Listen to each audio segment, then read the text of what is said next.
Hi everyone, I'm John Offord, your host for this evening, and welcome to the third of four webinars we are hosting this week at the Bloomsbury Festival.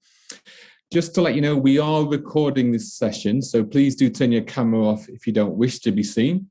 Also, if you can keep yourself on mute, that would be most appreciated, and there will be an opportunity to ask questions at the end of the session. So without further ado, please welcome Dr. Claire George from the Institute of Modern Languages Research, who is going to introduce tonight's guest. Well, thank you very much, John, and to the wider Bloomsbury Festival team.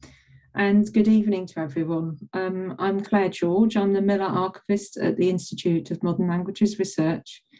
And I'm delighted to see so many people here today. And I'd like to welcome you to this talk by Professor Charmian Brinson of the Research Centre for German and Austrian Exile Studies at the Institute. Before we turn to today's event, I just wanted to say that this event was linked to another Bloomsbury Festival event that should have taken place yesterday. And that was a walk around Bloomsbury called On the Trail of Aliens in 1930s Bloomsbury, uncovering stories of refugees from Nazi Germany and Austria in Bloomsbury in the mid-1930s and early 1940s. That event was not able to take place due to ill health. And so I just wanted to start with an apology to anyone who was booked on the walk and is here this evening, and to say that we do hope to reschedule the walk, and we'll be in touch with you as soon as possible with some dates. So Charmian's talk today focuses on what would have been the last stop on this walk, number 12, Great Ormond Street, and its inhabitants in the 1930s, German refugees Dora Fabian and Mathilde Wurm. Charmian is Emeritus Professor at Imperial College London, and she was a founder member of the Research Centre for German and Austrian Exile Studies when it was established at the Institute of Germanic Studies back in 1995. She's researched and published extensively on the subject of German women in exile and on political refugees in the UK. The case of Dora Fabian and Mathilde Wurm has intrigued Charmian for many years. Her publication, The Strange Case of Dora Fabian and Mathilde Wurm, a study of German exiles in London during the 1930s, was published in Bern and in London in 1997, and the affair has been the subject of a number of articles and talks by Charmian over the years. So, as I'm sure we're all looking forward to hearing this talk about these two women, without further ado, I'm now going to hand over to our speaker, Professor Charmian Brinson. Well, thank you very much, Claire, and thank you, John. And thank you to those of you who've come to listen to this talk. On Thursday, the 4th of April, 1935, the bodies of two German refugees, Dora Fabian, aged 33, writer and journalist on political and economic subjects, and Mathilde Wurm, aged 60, also a journalist, and until 1933 a social democratic member of the Reichstag, that is the German parliament, were found in the bedroom of their flat in Great Ormond Street. Friends of the women had tried to contact them during the previous 3 days, and in desperation had alerted the police, who broke down the locked bedroom door. The dead women, close friends for some years, both at home in Germany and in exile in England, were found lying facing one another in bed with the bedclothes pulled up to their chins. On a bedside table was a cup half full of a brown liquid. The bedroom door had been locked from the inside and the key placed on a shelf. Meanwhile, the flat, which was neat and tidy, contained a large quantity of correspondence dealing with the activities of various international associations for German refugees, as well as a surprising number of drugs, including morphine and a broken hypodermic syringe. The affair created little short of a sensation in both the British and foreign press. Women who feared Nazis die in London flat. Refugees out to unmask spies, read the headlines of the Labour-inclined Daily Mirror the following day. Poison riddle, yard called in. Dead women shadowed by Nazis. Jewish refugees from Berlin. Story of Spy HQ in London, were the headlines of the conservative Daily Express. And while at least certain papers, such as the News Chronicle and the Manchester Guardian, suggested the possibility of a suicide pact, most of the women's friends interviewed by the press professed themselves bewildered by the affair. The Labour politician Ellen Wilkinson, for instance, is quoted as saying, "I can only feel that there is some deep mystery behind the tragedy. There was no apparent reason why either should decide to end their lives." It should be borne in mind that Dora Fabian and Mathilde Wurm died at a time when German Nazi agents working abroad had been deemed responsible for a number of sinister incidents.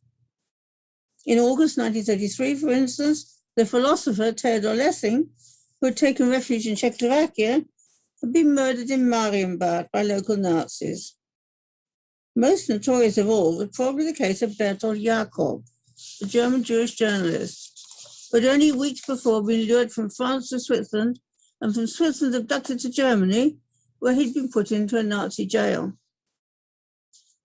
The agent responsible for this and other outrages that had been disclosed was Hans Wesemann, a man who had lived the life of an anti-Nazi refugee in London while in the pay of the German embassy. In the past, Dora Fabian had had reason to warn her fellow refugees against Wesemann, whom she suspected of double-dealing. Moreover, right up until her death, Dora Fabian had been assisting the public prosecutor from Switzerland, Dr. Anton Ganz, with the inquiries that he was carrying out in London into the Jacob Wesemann affair. It's hardly surprising, therefore, that press reports, both in England and abroad, made an instant connection between the London deaths and the Bertolt Jacob case. Moreover, when it was reported that during their period of exile in England, the two women had twice had their flat ransacked, it was thought by the Gestapo involvement in their deaths seemed an obvious conclusion. However, in the 6 days to elapse between the discovery of the bodies and the holding of the inquest, it was soon to become clear to Dora Fabian and Mathilde Wurm's friends that the police were regarding the case as one of suicide, a verdict that shocked those who had known the two women and considered them far too committed to anti-Nazi activities to take their own lives. Their friends, the refugee Ika Olden and the British Quaker Mary Ormerod, wondering whom they might turn to for help, approached the influential pacifist and feminist Catherine Marshall, who had a known interest in helping German refugees, as well as good connections with such bodies as the Labour Party and the Women's International League of Peace and Freedom. Miss Marshall immediately alerted the General Secretary of the Labour Party to the fears of the German emigre community, including their concern that death might have been by a, quote, compulsory suicide, as in so many cases in Germany. The death of these two women, she continued, may have an important bearing on the whole business of Nazi spying in London. Above all, it is important to have in mind the likelihood that there are other Wesemanns, people who have gained the confidence of the refugees themselves, and that other lives may be in imminent danger. Other prominent people expressing similar concerns included Fenner Brockway, the General Secretary of the Independent Labour Party, the celebrated dramatist in exile, Ernst Toller, the Swiss public prosecutor who had only shortly before returned home to Bâle, Dr. Anton Ganz, and as I've already mentioned, Ellen Wilkinson. The inquest into the deaths took place on April 10th at the Paddington Coroner's Court, which was packed with prominent representatives both of the English left and of German emigre circles. Most of those present at the inquest must already have known that a verdict of suicide while of unsound mind, resulting from an overdose of veronal, was likely to be pronounced. Yet few of them could have expected the proceedings to be as contentious as they turned out to be. The first witness was Mary Ormerod, who had met Dr. Fabian and Frau Wurm in her capacity of Honorary Secretary of the Germany Emergency Committee of the Society of Friends. It had been she who, together with the second witness, Ika Olden, wife of the exiled publicist Rudolf Olden, and also a close friend of Dora Fabian's, had accompanied the police into the Great Ormond Street flat, Mary Ormerod testified to the fact that as far as she knew, the two women had not been in any serious financial difficulty. Frau Wurm, she said, had received assistance from Jewish friends and had had a little capital. Dora Fabian was known to have recently received a grant from the Jewish Refugees Committee.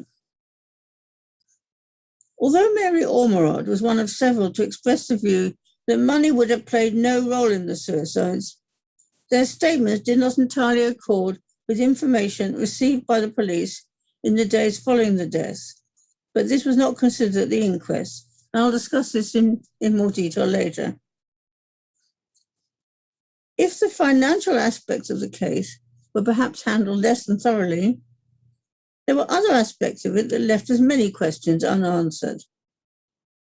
Had the women really been, I quote, perfectly cheerful only 3 days before their death, as the Labour politician Benjamin Riley told the coroner, or had Dora Fabian spent the last week of her life in a state of frightening nervous agitation, as stated by the ex-politician and professor from Jena University, Karl Korsch?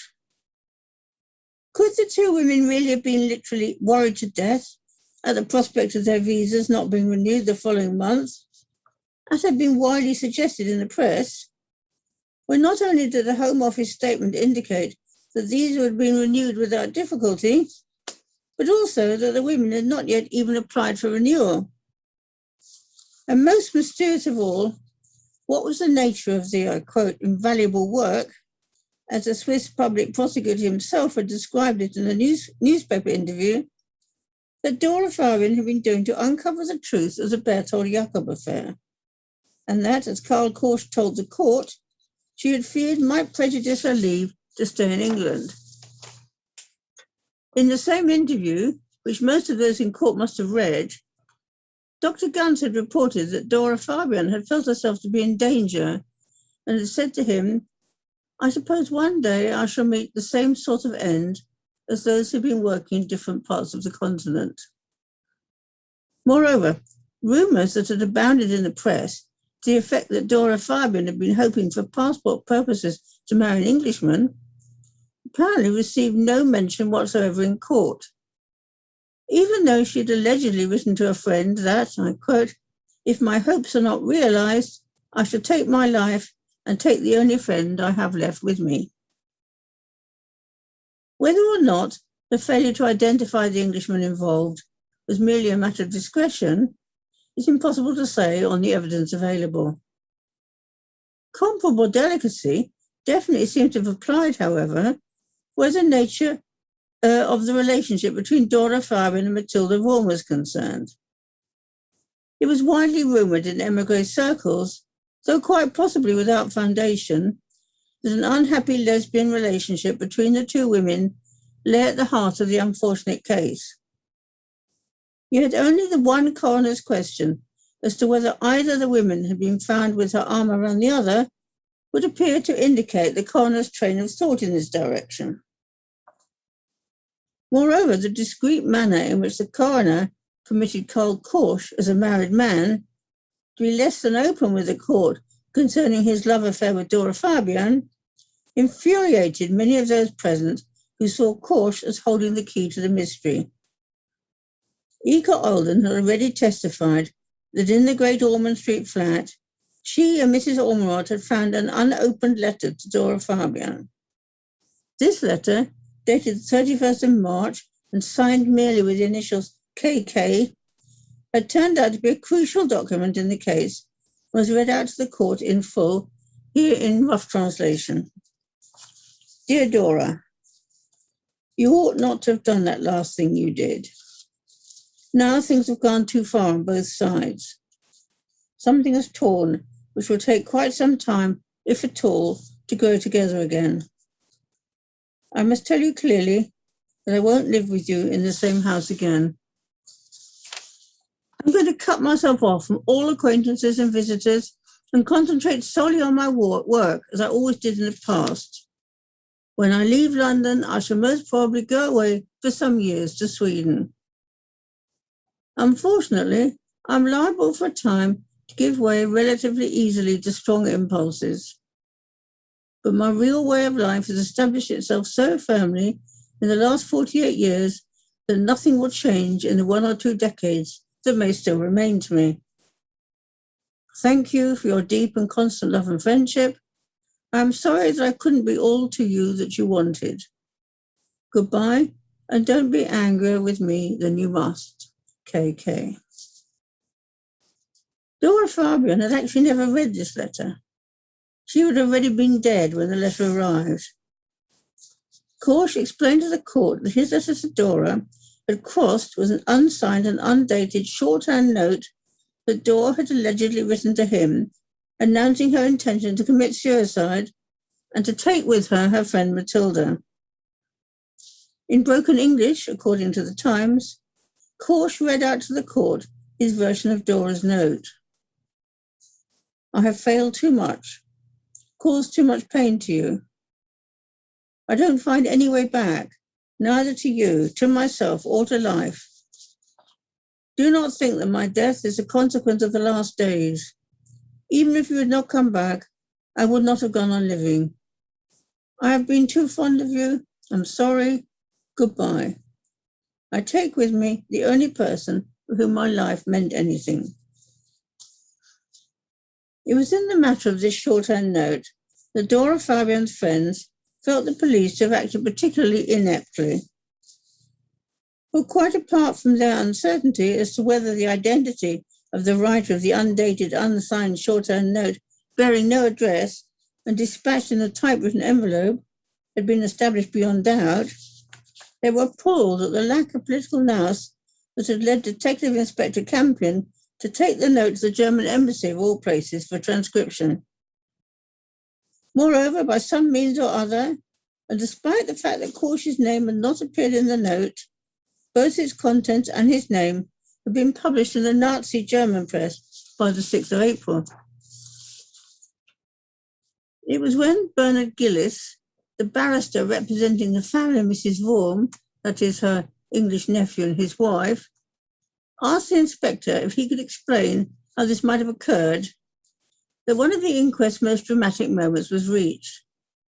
Korsch rose to his feet and accused Ike Olden, to whom he had confided the contents of the note earlier in the week, of leaking the news to the Nazi newspapers.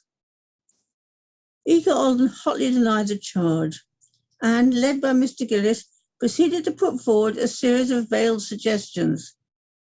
That Korsch had not told the truth, that he had not been the friend Dora Fabian had considered him to be, and that he had an ulterior motive in travelling to Scandinavia so soon after the visit of Dr. Ganz to interview Dora Fabian. It must have been clear to nearly everyone in the court that these suggestions of Ike's were tantamount to accusing Korsch of being a Nazi agent. A view, incidentally, that both she and Mary Ormerod had already put forward to Inspector Jimson, the special branch, before the inquest began. At this point, the coroner firmly observed he could not have politics introduced into his court. An injunction striking those who regarded the case primarily as a political one, and he much regretted its depoliticization by the introduction of personal material, was hardly appropriate. Yet, if it was felt, as it widely was, that despite the suicide note, supposedly, and the talk of unrequited love, the inquest had failed to find a convincing motive for Dora Fabian's suicide, how much more was this the case when it came to Mathilde Wurm? Bernard Gillis, representing Mathilde's family, established early on in the proceedings, with an eye to the family reputation, that there had been no counterpart to Karl Korsch in the life of the much older Mathilde Wurm. Mathilde Wurm's nephew, meanwhile, who had last seen his aunt on the evening before she died, stated in court that on that occasion she had been, I quote, very cheerful and in normal health and spirits. And at the end of the proceedings, the coroner, too, was at a loss to explain the older woman's suicide, declaring that it seems rather strange that a woman of Mrs. Wurm's capacity and age should have been dominated by a young woman like Dr. Fabian.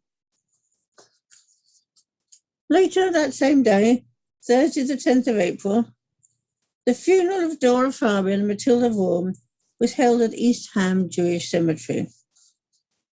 The women were buried in adjacent graves. Rudolf and Ike Olden attended, as did Ernst Toller, whose secretary Dora Fabian once had been. From among the two women's English acquaintances, Lord Marley, chief opposition whip in the House of Lords and ex-Under-Secretary for War, also attended with Lady Marley. In addition, the lawyer Franz Neumann and other Social Democratic members that's German Social Democratic members in exile, laid a wreath on Mathilde Wurm's grave on behalf of the German Social Democratic Party in exile, the SPD. It was a thoroughly miserable occasion, as Rudolf Olden described a few weeks later in a letter to an ex-colleague, the journalist and writer Gabriele Turgid. Then we had the Fabian-Wurm case. We needed you, a poet, at a funeral in East Ham, at a frightful cemetery. A pathetic group of mourners, with Ernst Toller giving interviews to the press. You would have seen what emigration really is. I can't forget it. In the words of Heinrich Heine, no Kaddish will be said. Indeed, it wasn't said. Of the two emigres, Dora Fabian had been the first to come to England, arriving on the 8th of September 1933. Born in 1901, her father had been a well-known social democratic lawyer, Dr. Hugo Heinemann. Dora was the divorced wife of Dr. Walter Fabian, who by 1933 was living and working illegally in Berlin as a leading figure of the banned Socialist Workers' Party, the Sozialistische Arbeiterpartei, or SAP as it's generally known, a breakaway party from the Social Democrats or SPD.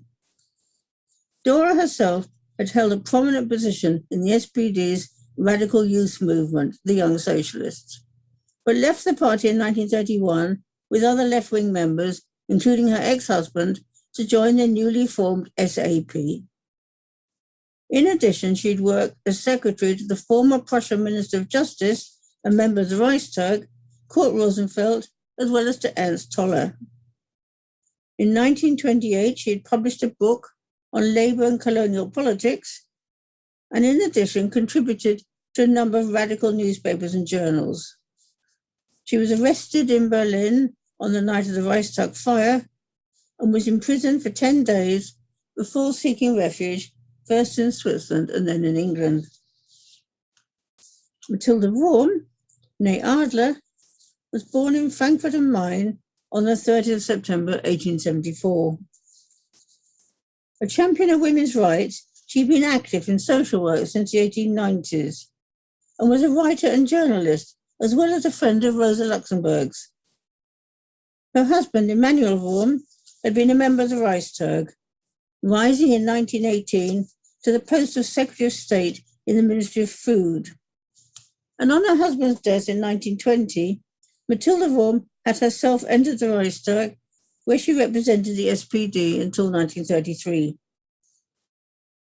Hitler, of course, came to power in 1933, and after Mathilde Wurm's property was confiscated in that year, she left Germany to stay with her sister in Geneva, and she arrived in England in February 1934 to visit her nephew, Arthur Campbell, in London.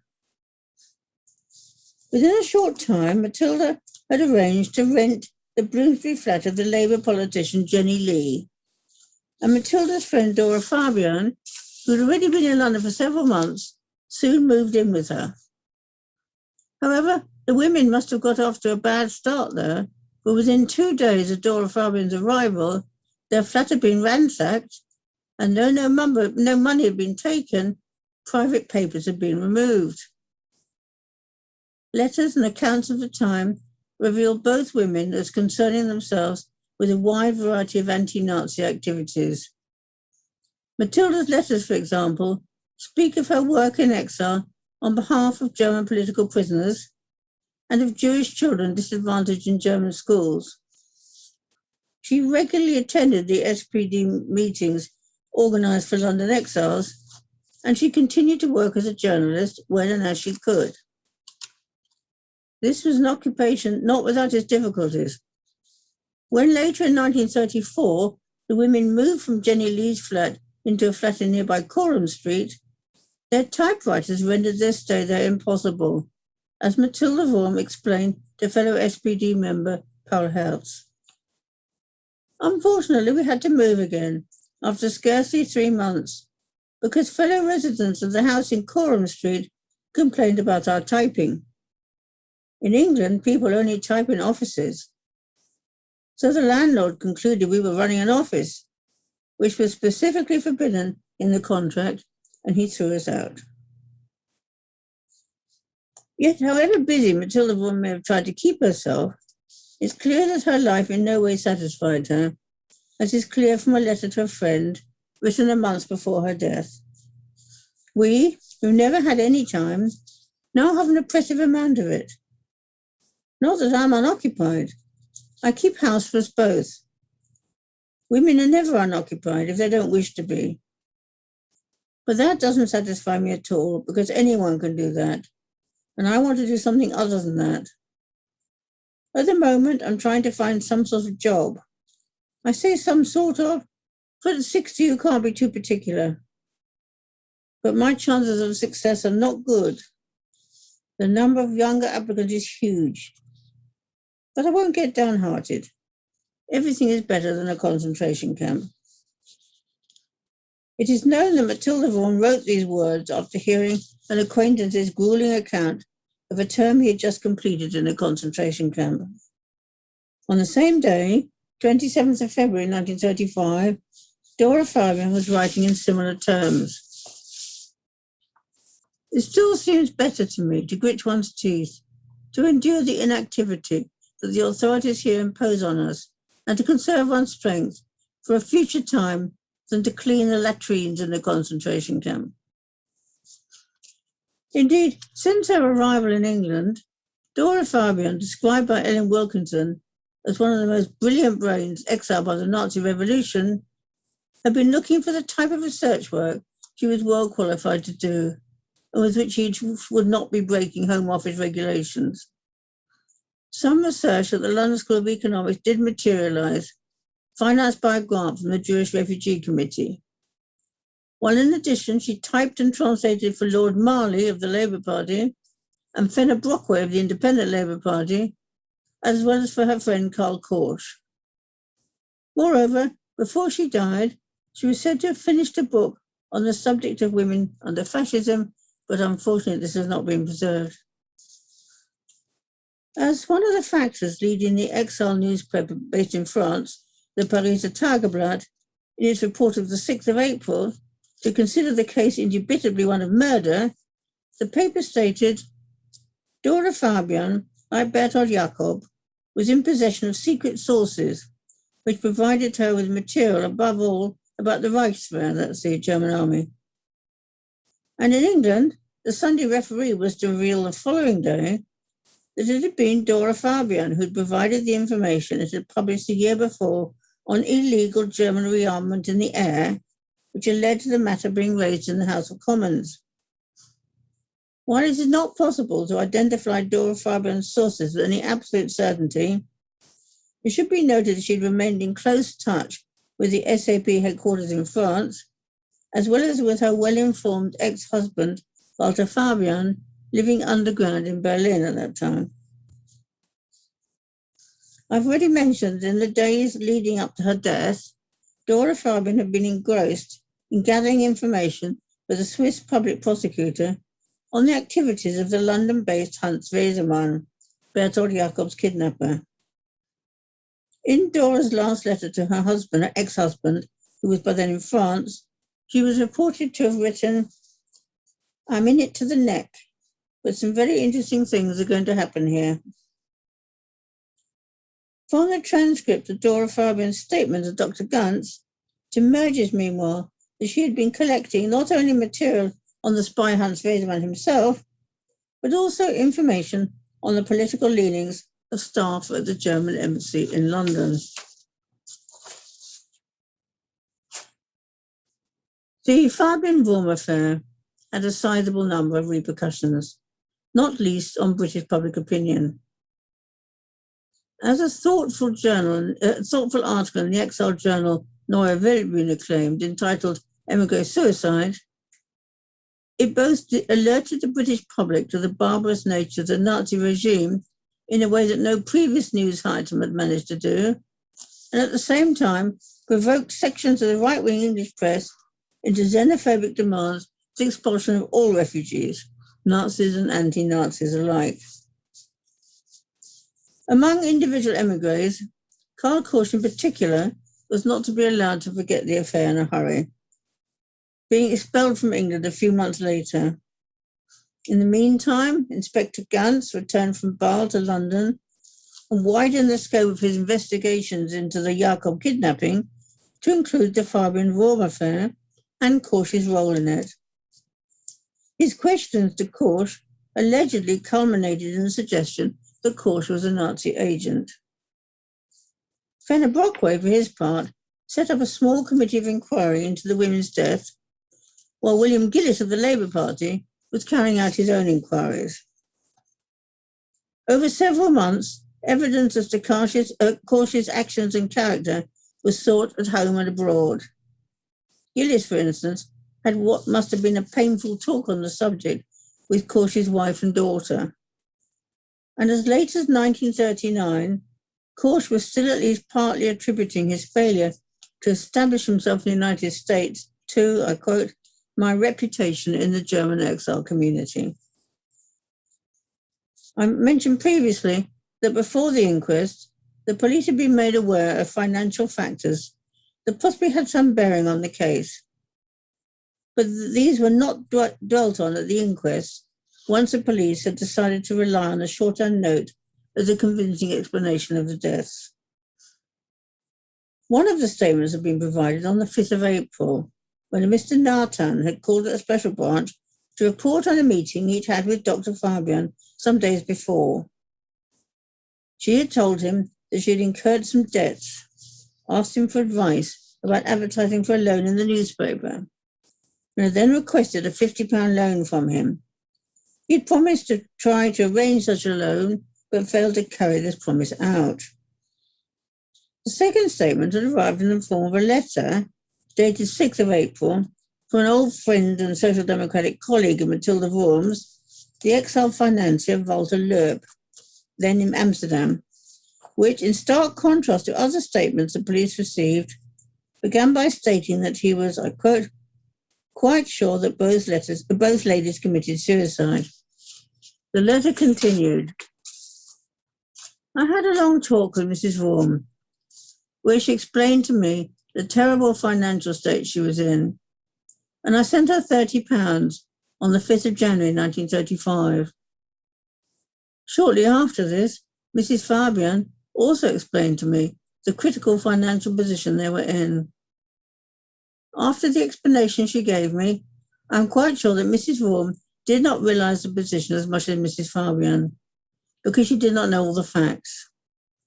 Mrs. Fabian stated that if Mrs. Wurm would realize the facts, she surely would not live any further, and I imagine there was no other way out of the difficulties.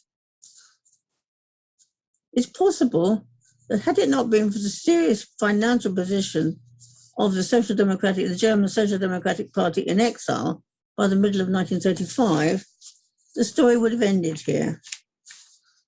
As it was, however, as one of the beneficiaries of Mathilde Wurm's will, the SPD leadership was disappointed to learn that Frau Wurm's bank account had been overdrawn on her death, and moreover that even an insurance settlement supposedly paid to her only weeks before had vanished without trace.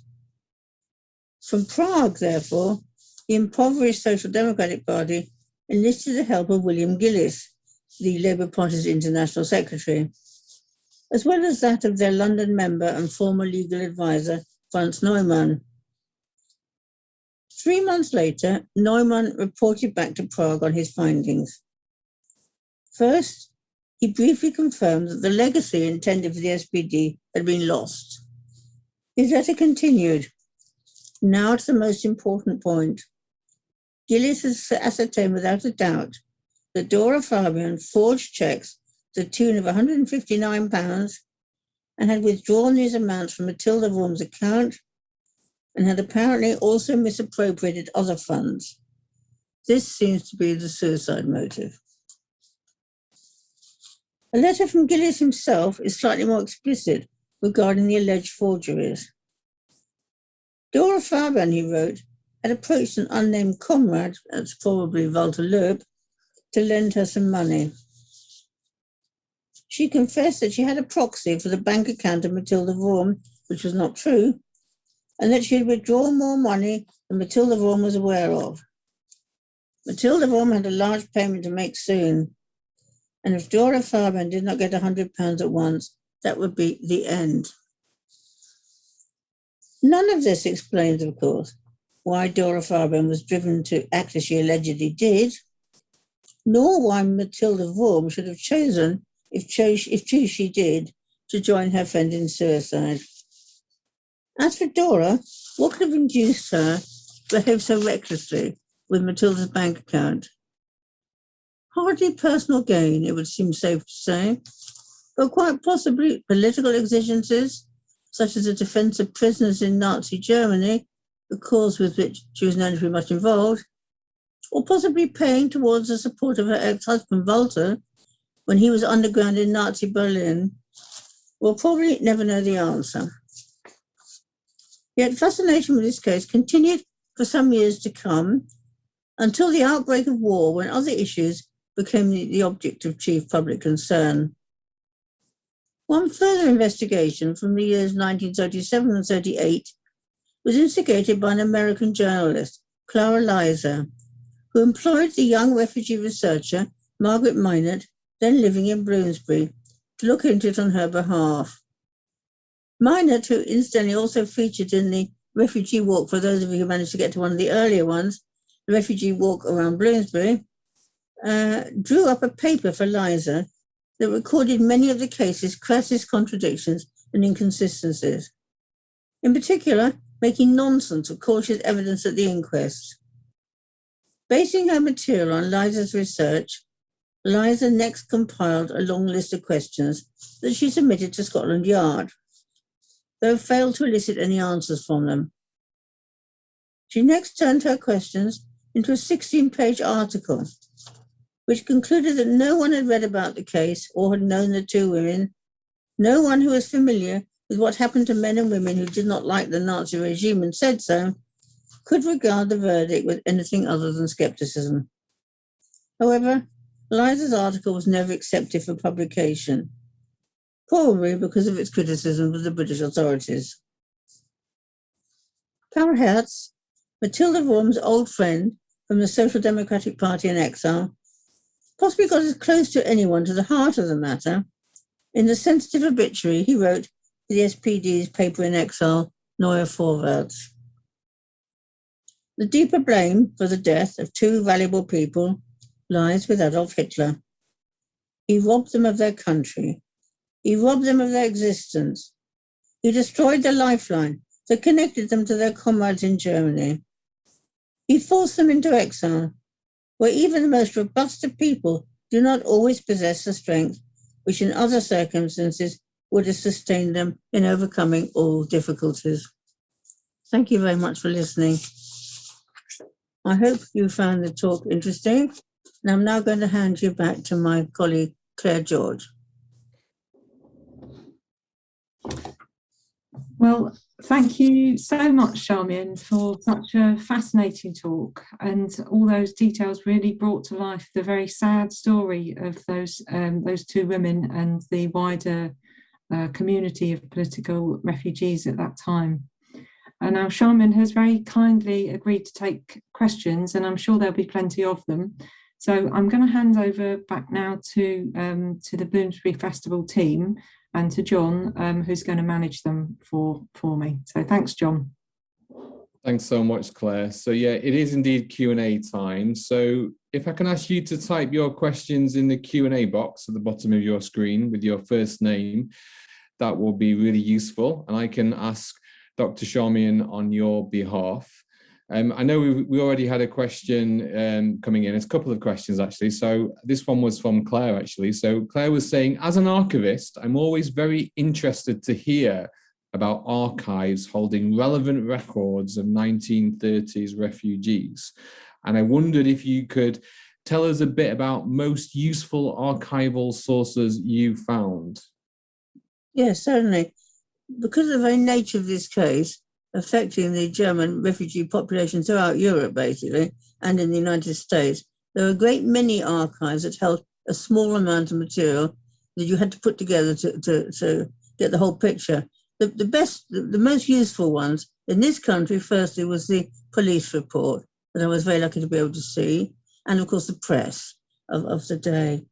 The parties, the Social Democrats and the Socialist Workers' Party, who obviously had a vested interest in this case. The Socialist Workers' Party is in Oslo, although they have now copied some of their papers to Bonn.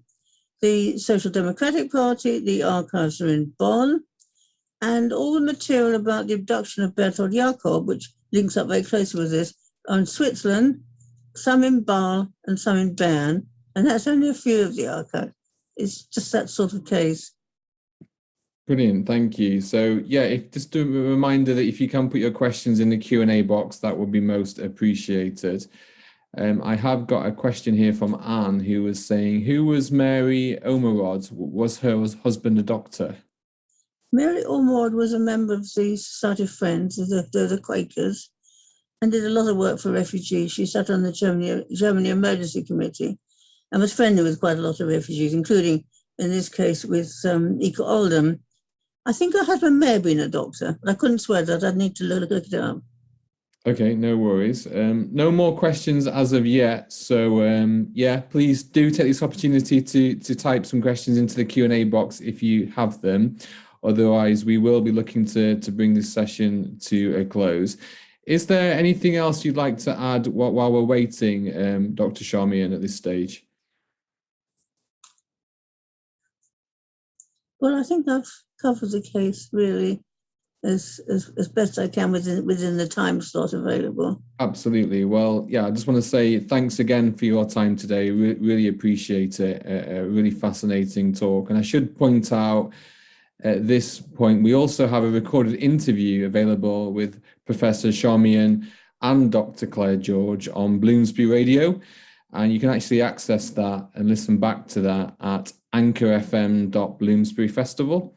And I will put that in the chat function right now. So just bear with me while I do that. And I'm just putting on that. Yeah, I've actually got a few more questions coming in now, which is great. So Yonno is asking, could you add a few more words about Berthold Jacob? Right. Berthold Jacob was a journalist. He was anti-Nazi from the start, and in fact left Germany even before Hitler came to power. He had some sort of idea of what was going to come. He settled in France, he and his wife, and he continued to be a journalist and to publish in various anti-Nazi journals. He took part in all sorts of refugee events that were trying to get collect the information about what the Nazis were doing. The reason he left France, for starters, and went to Switzerland was because he was told, falsely, in fact, he was told falsely that if he went to Switzerland, somebody would get him a new passport. His German passport had run out, and it was becoming very difficult for him to travel. He wanted to go to England, for example, but couldn't without a passport. So he went to Switzerland and met Hans Wesermann there, and he was given quite a lot to drink, it is thought, and then was bundled into a car, and the car was driven over the border into Germany, and from there to Berlin, where he was held in prison, and in fact died in prison just before the outbreak of war. Brilliant. Thank you very much for that. We had another question from one of our panelists, Claire George. Was the police reluctance to investigate evidence suggesting that the deaths were not suicide, the result of naivety and ignorance of the nature of the German regime, or was it more of a willful attempt to play down the situation to avoid embarrassment from the German government, essentially? I think probably you could say both things. are true here. There was a certain naivety as early as 1935 as to what was actually going on in Germany. But undoubtedly, it would have been considered embarrassing by the British government if the case had been taken against the German embassy. And there was they had a lot of evidence about what was going on at the German embassy that the British authorities wouldn't have wished to come out. Thank you. Another question from Rula saying, is it possible to visit the graves? It is. It is. I found them myself in East Ham Cemetery. There's a gatehouse. You can find the numbers of the graves. Dora Fabian's grave doesn't have a stone, a gravestone. It's just like a mound. But Mathilde Wurm has a very small gravestone on hers, and that's how it's possible to distinguish the two of them. Brilliant, thank you. A question from Jack. Is there any suggestion that the mystery Englishman, if indeed there was one, whom Dora Fabian hoped to marry, was Fenner Brockway? Well, it has been suggested that there was a romance between them, but whether that was the one who she was going to marry, I'm not sure. Okay, that's great. Well, thanks again for that fascinating talk. I think I've covered all the questions in the Q&A box. So yeah, that was a real delight. So thank you once more. So we are coming to a close now. So reminder that we have our free webinar this Saturday at 3:30 p.m, which is a fascinating illustrated talk with Dr. Brigitte Huse, who will be detailing the vital tradition of textiles and clothes in South Mexico, and we'll be providing insights into Maya everyday life. So looking forward to that one. And I'm going to mention the radio link again one more time. So it is Anchor, so anchor.fm/Bloomsbury Festival. So that's Anchor, anchor.fm/Bloomsbury Festival. Thank you very much again for everyone's time today.